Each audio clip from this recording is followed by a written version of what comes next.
Pembacaan Alkitab dalam Kitab Bilangan pasal 15 dan 16. Bilangan pasal 15, korban api-apian.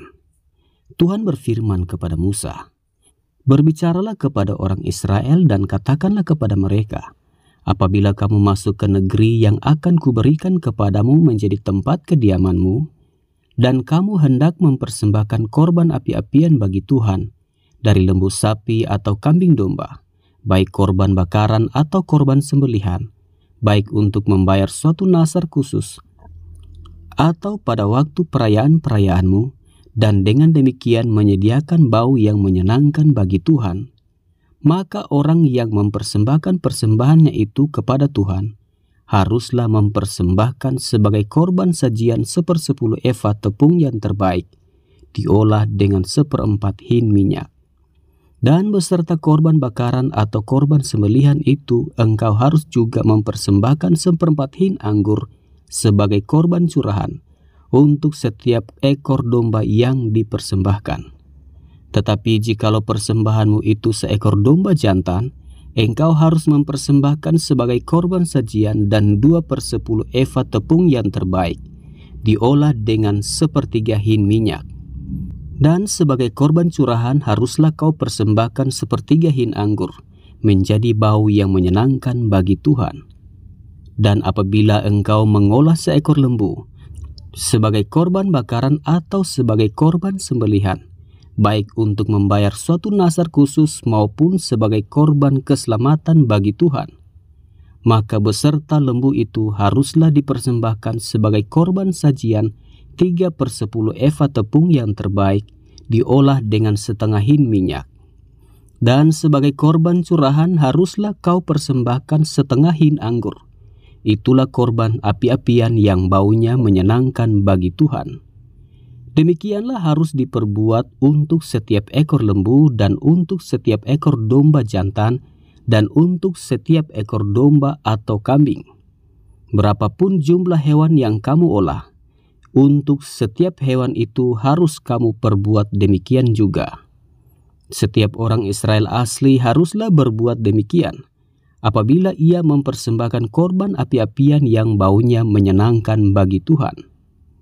Dan apabila seorang asing telah menetap padamu, atau seorang lain yang tinggal di antara kamu atau di antara keturunanmu kelak, hendak mempersembahkan korban api-apian yang baunya menyenangkan bagi Tuhan, maka seperti yang kamu perbuat, demikianlah harus diperbuatnya.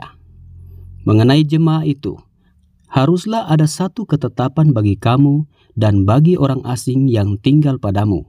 Itulah suatu ketetapan untuk selama-lamanya bagi kamu turun-temurun. Kamu dan orang asing haruslah sama di hadapan Tuhan. Satu hukum dan satu peraturan berlaku bagi kamu dan bagi orang asing yang tinggal padamu.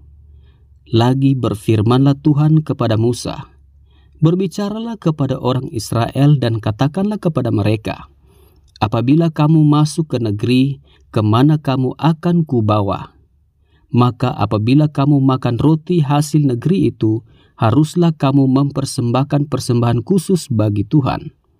Tepung jelaimu yang mula-mula haruslah kamu persembahkan sebagai persembahan khusus berupa roti bundar, sama seperti persembahan khusus dari hasil tempat pengirikanmu.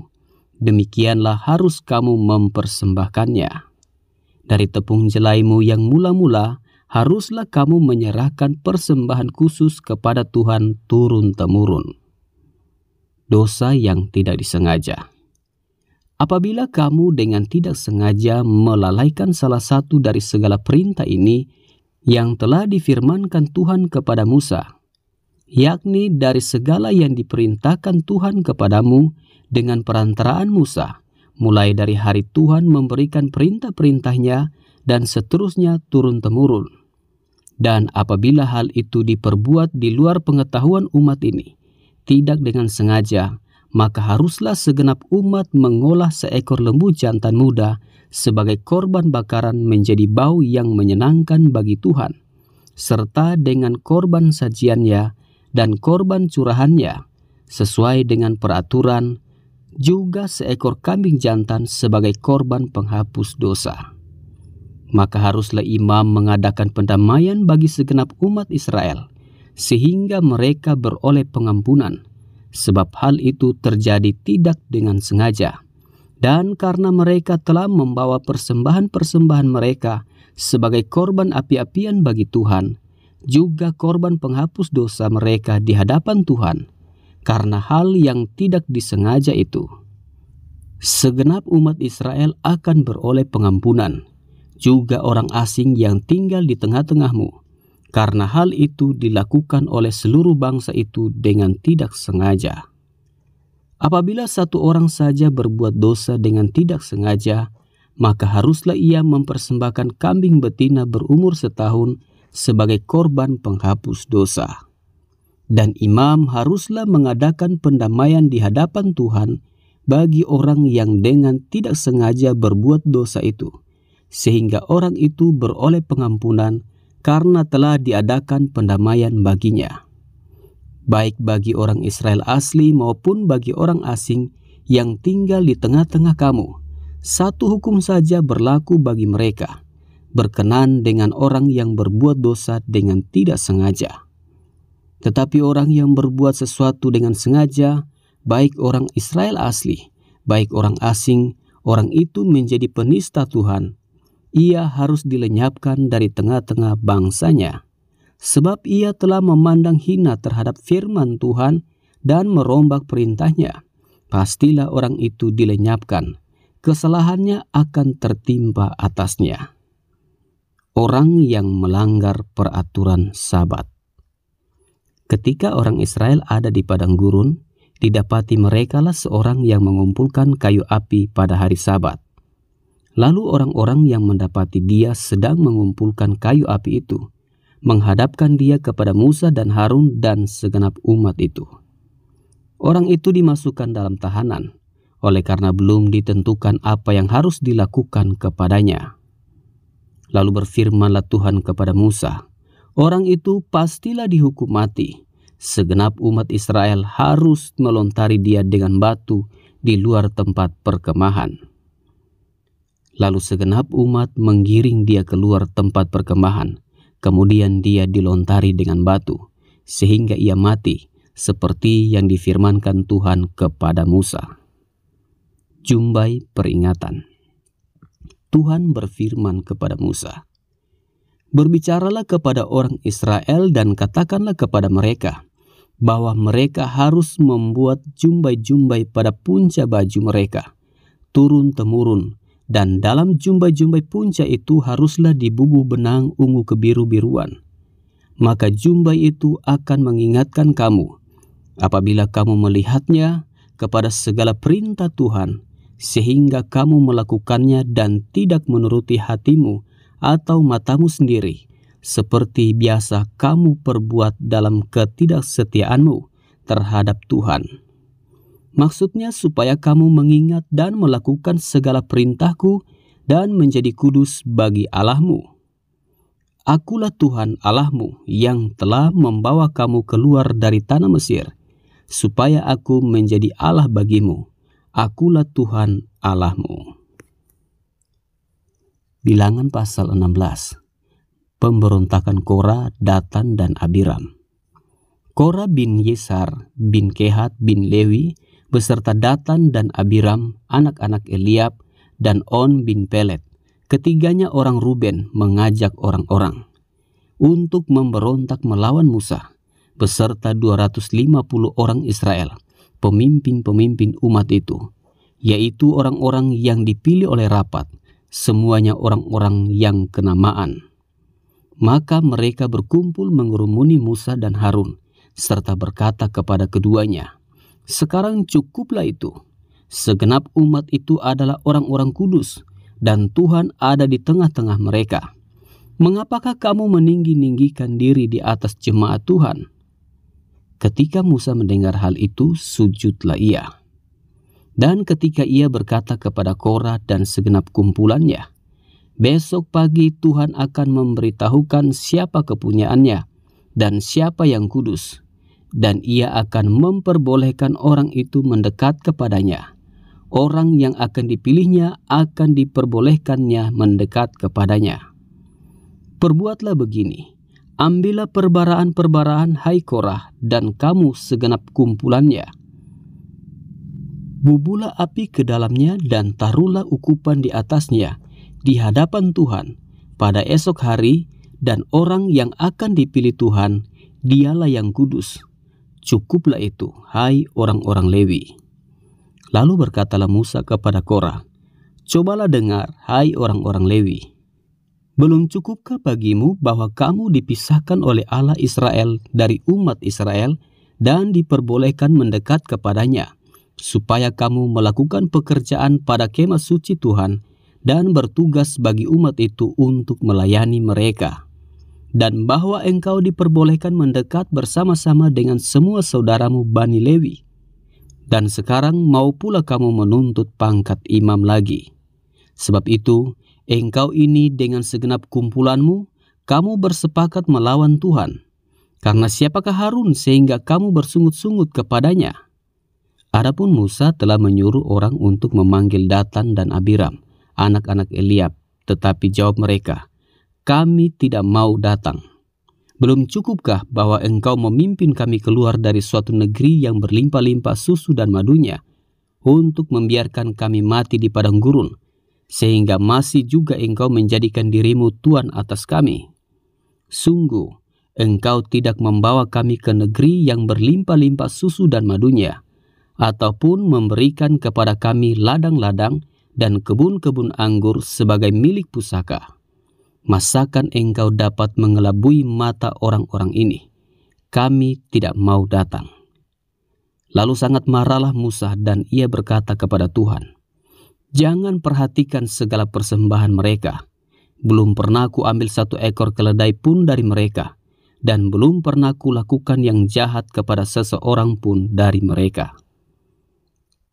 Lalu berkatalah Musa kepada Korah, engkau ini dengan segenap kumpulanmu harus menghadap Tuhan, engkau dan mereka dan Harun pada esok hari. Baiklah kamu masing-masing membawa perbaraannya, membubuh ukupan di atasnya. Lalu kamu mempersembahkan masing-masing perbaraannya ke hadapan Tuhan. 250 perbaraan juga engkau ini dan Harun masing-masing harus membawa perbaraannya. Maka mereka masing-masing membawa perbaraannya, membubuh api ke dalamnya, menaruh ukupan di atasnya, lalu berdirilah mereka di depan pintu kemah pertemuan, juga Musa dan Harun. Ketika Korah mengumpulkan segenap umat itu melawan mereka berdua di depan pintu kemah pertemuan, tampaklah kemuliaan Tuhan kepada segenap umat itu.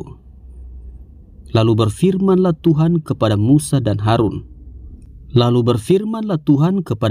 dan Harun. Pisahkanlah dirimu dari tengah-tengah umat ini, supaya kuhancurkan mereka dalam sekejap mata. Tetapi sujudlah mereka berdua dan berkata, ya Allah, Allah dari roh segala makhluk, satu orang saja berdosa, masakan engkau murka terhadap segenap kumpulan ini? Maka berfirmanlah Tuhan kepada Musa, katakanlah kepada umat itu, pergilah dari sekeliling tempat kediaman Korah, Datan dan Abiram. Lalu pergilah Musa kepada Datan dan Abiram, dan para tua-tua Israel mengikuti dia.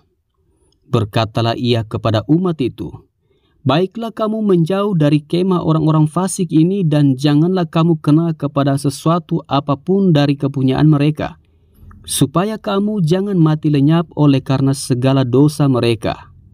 Maka pergilah mereka dari sekeliling tempat kediaman Korah, Datan dan Abiram.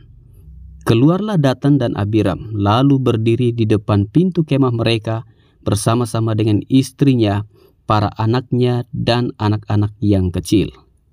Sesudah itu berkatalah Musa, dari hal inilah kamu akan tahu bahwa aku diutus Tuhan untuk melakukan segala perbuatan ini, dan hal itu bukanlah dari hatiku sendiri. Jika orang-orang ini nanti mati seperti matinya setiap manusia, dan mereka mengalami yang dialami setiap manusia, maka aku tidak diutus Tuhan. Tetapi jika Tuhan akan menjadikan sesuatu yang belum pernah terjadi, Dan tanah mengangakkan mulutnya dan menelan mereka beserta segala kepunyaan mereka, sehingga mereka hidup-hidup turun ke dunia orang mati. Maka kamu akan tahu bahwa orang-orang ini telah menista Tuhan." Baru saja ia selesai mengucapkan segala perkataan itu, maka terbelahlah tanah yang di bawah mereka.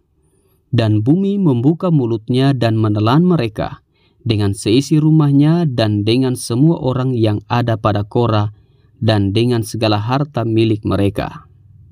Demikianlah mereka dengan semua orang yang ada pada mereka turun hidup-hidup ke dunia orang mati, dan bumi menutupi mereka, sehingga mereka binasa dari tengah-tengah jemaah itu. Dan semua orang Israel yang di sekeliling mereka berlarian mendengar teriak mereka, sebab kata mereka, "Jangan-jangan bumi menelan kita juga." Lagi keluarlah api, berasal daripada Tuhan, lalu memakan habis ke-250 orang yang mempersembahkan ukupan itu. Tuhan berfirman kepada Musa, "Katakanlah kepada Eleazar, anak Imam Harun, supaya ia mengangkat perbaraan-perbaraan dari antara kebakaran itu.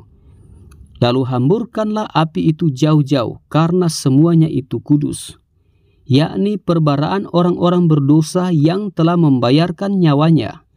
Kemudian semuanya itu harus ditempa tipis-tipis menjadi salut mezbah, sebab telah dibawa ke hadapan Tuhan oleh orang-orang itu." Sebab telah dibawa ke hadapan Tuhan oleh orang-orang itu, jadi semuanya itu kudus. Dengan demikian, hal itu menjadi tanda bagi orang Israel. Maka Imam Eleazar mengambil perbaraan-perbaraan tembaga yang telah dibawa oleh orang-orang yang terbakar itu, lalu ditempa menjadi salut mezbah. Itu menjadi suatu peringatan bagi orang Israel, supaya jangan tampil orang awam yang bukan dari keturunan Harun untuk membakar ukupan di hadapan Tuhan, dan jangan ia menjadi seperti Korah dan kumpulannya, seperti yang difirmankan Tuhan kepadanya dengan perantaraan Musa. Tetapi pada keesokan harinya bersungut-sungutlah segenap umat Israel kepada Musa dan Harun. Kata mereka, "Kamu telah membunuh umat Tuhan." Ketika umat itu berkumpul melawan Musa dan Harun, dan mereka memalingkan mukanya ke arah kemah pertemuan, maka kelihatanlah awan itu menutupinya dan tampaklah kemuliaan Tuhan. Lalu pergilah Musa dan Harun ke depan kemah pertemuan. Maka berfirmanlah Tuhan kepada Musa, "Pergilah dari tengah-tengah umat ini, supaya kuhancurkan mereka dalam sekejap mata." Lalu sujudlah mereka. Berkatalah Musa kepada Harun, "Ambillah perbaraan, bubuhlah api ke dalamnya dari atas mezbah, dan taruhlah ukupan, dan pergilah dengan segera kepada umat itu, dan adakanlah pendamaian bagi mereka, sebab murka Tuhan telah berkobar, dan tulah sedang mulai." Maka Harun mengambil perbaraan seperti yang dikatakan Musa, dan berlarilah ia ke tengah-tengah jemaah itu, dan tampaklah tulah telah mulai di antara bangsa itu, dan dibubuhnyalah ukupan dan diadakannyalah pendamaian bagi bangsa itu. Ketika ia berdiri di antara orang-orang mati dan orang-orang hidup, berhentilah tulah itu. Dan mereka yang mati kena tulah itu ada 14.700 orang banyaknya, belum terhitung orang-orang yang mati karena perkara Korah. Ketika Harun kembali kepada Musa di depan pintu kemah pertemuan, tulah itu telah berhenti.